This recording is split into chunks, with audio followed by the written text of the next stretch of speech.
Lecture number 17 अध्याय 2 विद्युत क्षेत्र में विभव। इसमें इसी की कड़ी को आगे बढ़ाते हैं। विद्युत द्विध्रुव के कारण किसी बिंदु पर विभव। जैसे विद्युत द्विध्रुव के कारण किसी बिंदु पर विद्युत क्षेत्र की तीव्रता, ऐसे पहले केस कर चुके हम लोग। अब ऐसे ही है सेम, विद्युत द्विध्रुव के कारण किसी बिंदु पर विभव। द्विध्रुव क्या होता है आप सब जानते हैं, प्लस क्यू और माइनस क्यू, दो असमान आवेश एक दूसरे से बहुत कम दूरी पर स्थित होते हैं। यहाँ पर भी हमने लिया है, और फर्स्ट हमने केस लिया है अक्षीय स्थिति, एक्सियल पोजीशन। प्लस क्यू और माइनस क्यू आवेश ए और बी बिंदु, ए और बी के बीच की दूरी अत्यंत कम है, जो कि 2a से दर्शाई गई है। ए और बी का मध्य बिंदु O है। इस O से r दूरी पर बिंदु P है, और यहाँ पर इस बिंदु P पर हमको विद्युत विभव प्राप्त करना है। सर्वप्रथम हम BP दूरी देख लेते हैं। BP r माइनस a के बराबर होगा, AP r प्लस a के बराबर होगा। आधा दूरी जो है मीन्स AO और OB ये AA के बराबर होंगे। प्लस क्यू आवेश के कारण बिंदु P पर विभव V1 माना हम विभव V1 है। प्लस क्यू आवेश के कारण बिंदु P पर विभव प्लस क्यू के कारण दूरी हम लेंगे BP। विभव का फॉर्मूला लिखेंगे 1/4 pi epsilon naught plus Q upon B से लेकर P तक की दूरी BP, और BP का मान रखें 1/4 pi epsilon naught plus Q r minus a। इसी प्रकार माइनस क्यू आवेश के कारण बिंदु P पर विभव V2 which is equal to 1/4 pi epsilon naught minus Q upon, अब डिस्टेंस क्या लेंगे, माइनस क्यू के कारण है तो a से लेकर P तक की दूरी, और AP हमको मालूम है r प्लस a। इसी वैल्यू को आप रखेंगे AP की जगह पे 1/4 pi epsilon naught minus Q upon r plus a। Next जो है इंपॉर्टेंट आपको बताना है कि विभव जो है वो अदिश राशि है, हमें मालूम है। इसलिए P बिंदु पर परिणामी विभव या कुल विभव क्या हो जाएगा, दोनों का योग, V is equal to V1 plus V2। तो 1/4 pi epsilon naught Q common आ जाएगा। इन मानों को हम रखते हैं, V1 और V2 के मानों को हम रखते हैं यहाँ पर। Q/4 pi epsilon not common 1/r minus a plus minus of 1 r plus a। Solve कीजिए इसको, यहाँ पर r और r कैंसिल हो जाएगा, बचेगा Q into 2a 4 pi epsilon not r square minus a square. और हम जानते हैं कि Q इंटू 2a एक आवेश और उनके बीच की दूरी का गुणनफल द्विध्रुव का आघूर्ण कहलाता है, उसको हम P से दर्शाते हैं। ये पहले चैप्टर्स में हो चुके हैं ये सब, इसलिए V का मान क्या आ जाएगा 1/4 pi epsilon naught. Q into 2a के बदले में हमने क्या रखा, P upon r square minus a square volt, इतना। अब ये जो हमने निकाला है इसमें क्या था, प्लस क्यू और माइनस क्यू आवेशों के बीच में वायु या निर्वात माध्यम था। अब माना कि K परावर्तक माध्यम है, और साथ ही साथ हम ले रहे हैं कि R जो है R बहुत काफ़ी बड़ा है A से। A हमेशा छोटा होता है और R की तुलना में R हमेशा बड़ा है A से। तो हम क्या कर सकते हैं, A स्क्वायर के टर्म को नेग्लेक्ट कर सकते हैं, हटा सकते हैं, तो हमारे पास बचेगा। साथ में हम K परावर्तक माध्यम को भी लिया है, तब V का मान क्या हो जाएगा 1/4 पाई एप्सिलॉन नॉट K और P upon r square volt. ये हो गया अक्षीय स्थिति के लिए। अब आते हैं निरक्षीय स्थिति के लिए, को एक्सियल पोजीशन। निरक्षीय स्थिति देखिए, यहाँ पर फिर से एक द्विध्रुव है, प्लस क्यू और माइनस क्यू आवेश दोनों के बीच की दूरी 2a है। मध्य बिंदु से एक लंब खींचा गया है, OP लंब है। इस बिंदु OP पर, इस OP पर बिंदु P है। यहाँ पर हमको ये क्या कौन सी पोजीशन कहलाता है, निरक्षीय स्थिति कहलाता है। बिंदु P पर हमें इस इलेक्ट्रिक डायपोल के कारण विभव निकालना पड़ेगा। फिर से हम माइनस क्यू के लिए अलग निकालेंगे, प्लस क्यू के लिए अलग निकालेंगे। जब माइनस क्यू यूज़ करेंगे तब हम AP दूरी लेंगे, जब प्लस क्यू लेंगे तब हम BP दूरी लेंगे। अब हम पाइथागोरस थ्योरम से आपको मालूम है कि ये आधी दूरी A है और ये R है, तो ये निश्चय ही क्या हो जाएगा, √r square plus a square. Pythagoras theorem से ये आधार का स्क्वायर बट प्लस लंब का स्क्वायर क्या होता है, कर्ण का स्क्वायर। तो इसलिए क्या हो गया, AP बराबर BP जो कि कर्ण है is equal to √r square plus a square, Pythagoras theorem से।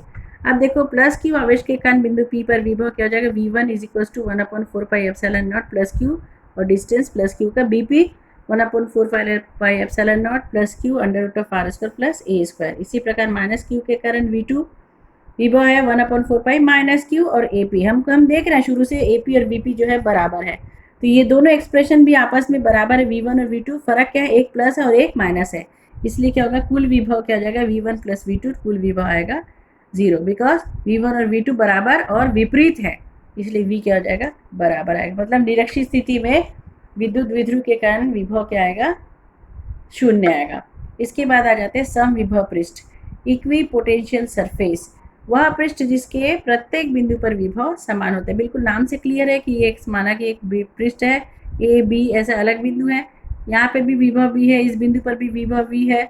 यहाँ हम कह सकते हैं ए और बी के बीच का विभव में अंतर v minus V which is 0, विभव में अंतर या विभवांतर 0 होगा। हर एक बिंदु पर इस क्षेत्र के हर एक बिंदु पर विभव जो है वो समान है। ऐसा क्षेत्र, ऐसा पृष्ठ क्या कहलाता है? समविभव पृष्ठ या इक्विपोटेंशियल सरफेस कहलाता है।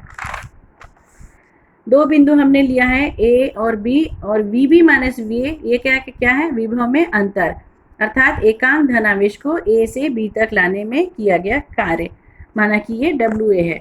तो एकांक धनावेश को ए से बी तक लाने में किया गया कार्य क्या कहलाता है? विभवांतर कहलाता है।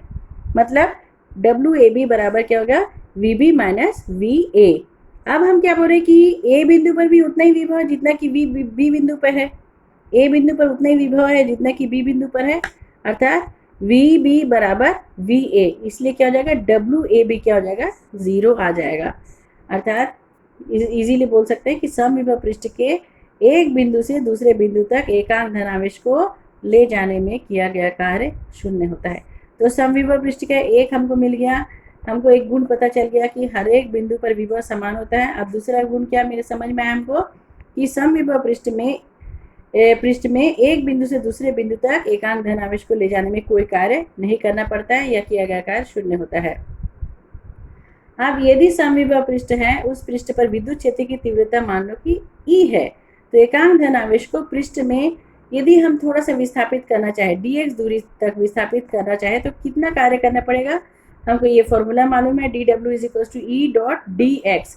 डॉट प्रोडक्ट है दोनों के बीच में, ई यहाँ पर सदिश राशि है, dx सदिश राशि है, दोनों के बीच में डॉट प्रोडक्ट है, तो ये आ जाएगा E D x cos of theta. अब हम देख रहे हैं कि ई का मान 0 नहीं है, dx का मान भी 0 नहीं है, तो कॉस थीटा 0 होगा क्योंकि तीनों का गुणनफल 0 है।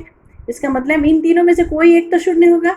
तो ई हमारे पास 0 नहीं है, dx हमने बोला ई 0 नहीं, हमारा कुछ वैल्यू है ई का, dx का भी कुछ वैल्यू है, तो क्या है? Definitely cos theta will be 0।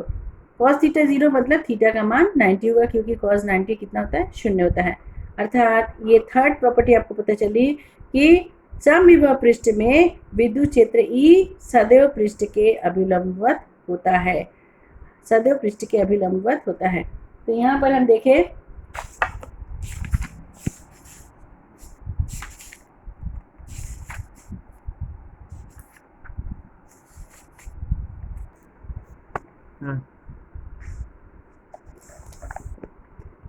समविभव पृष्ठ के गुण, ये एक IMP क्वेश्चन है। आप ये क्वेश्चन को पॉइंट वाइज प्रिपेयर करेंगे। इसमें पहला गुण, हमें अभी सारे गुण हम बता दिए हैं, बस केवल आपको इसको पॉइंट्स में लिखना है जमा कर।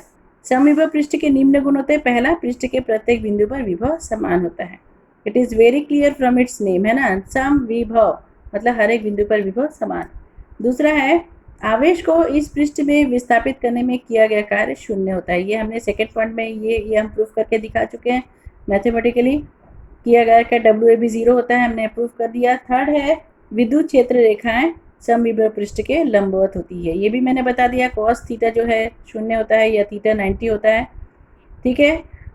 मतलब एकांक धनावेश को एक बिंदु से दूसरे बिंदु तक ले जाने में कोई कार्य नहीं करना पड़ेगा, और थीटा का मान भी 90 होगा। विद्युत क्षेत्र में रेखाएं समविभव पृष्ठ के अभिलंबवत होती है, ई जो है पृष्ठ के लंबवत होती है।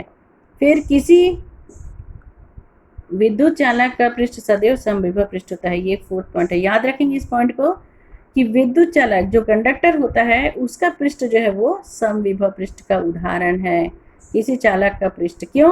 क्योंकि चालक के पृष्ठ पर सभी बिंदु जो है एक दूसरे के साथ कनेक्टेड होते हैं, संपर्क में होते हैं। इसलिए क्या होगा कि तब तक विभव प्रवाहित होते रहेगा जब तक कि सभी बिंदुओं का विभव समान न हो जाए, ठीक है। अधिक विभव से कम विभव की ओर प्रवाहित होता रहेगा, और तब तक जब तक कि दोनों का विभव समान न हो जाए। इस प्रकार संपूर्ण पृष्ठ में प्रत्येक बिंदु पर विभव क्या हो जाएगा? समान हो जाता है। इसमें चालक में, जो गुड कंडक्टर ऑफ इलेक्ट्रिसिटी कहलाता है, उसमें ये समविभव पृष्ठ का उदाहरण है चालक। अतः पृष्ठ सदैव समविभव पृष्ठ होता है। ये कारण है, कारण बताएंगे आप कि चालक का पृष्ठ समविभव पृष्ठ क्यों होता है। क्या बताएंगे कि उसके हर एक बिंदु जो है आपस में कनेक्टेड होते हैं, तो विभव क्या होता है, हर एक बिंदु आपस में कनेक्टेड होने के कारण यदि किसी बिंदु में अधिक विभव है तो वो क्या होगा, कम विभव की ओर प्रवाहित होगा। तब तक होगा जब तक कि दोनों बिंदु पर विभव समान नहीं हो जाए। इस प्रकार हर एक बिंदु जो है विभव में समान हो जाएंगे, तो ये चालक का पृष्ठ जो है समविभव पृष्ठ में कन्वर्ट हो जाएगा। लास्ट है 5th पॉइंट, दो समविभव पृष्ठ एक दूसरे को कभी नहीं काटते, क्योंकि यदि ऐसा हो तो प्रतिच्छेद बिंदु पर विभव के दो मान प्राप्त होंगे। तो दो पृष्ठ जैसे बल रेखा एक दूसरे को नहीं काटते, यदि बल रेखा काटते तो उस बिंदु पर बल रेखा उस ई का जो है दो अलग दिशा प्राप्त होगा, जो कि असंभव है। यहाँ पर भी यदि समविभव पृष्ठ एक दूसरे को प्रतिच्छेद करते हैं तो उस बिंदु पर, प्रतिच्छेद बिंदु पर विभव के दो मान होंगे, जो कि असंभव है। इस प्रकार 5 प्रश्न हो जाते, 5 गुण हो जाते हैं समविभव पृष्ठ के। एक IMP क्वेश्चन है, समविभव पृष्ठ क्या है और उनके गुणों को लिखिए। इस प्रकार से यहाँ ये समाप्त होता है। Thank you.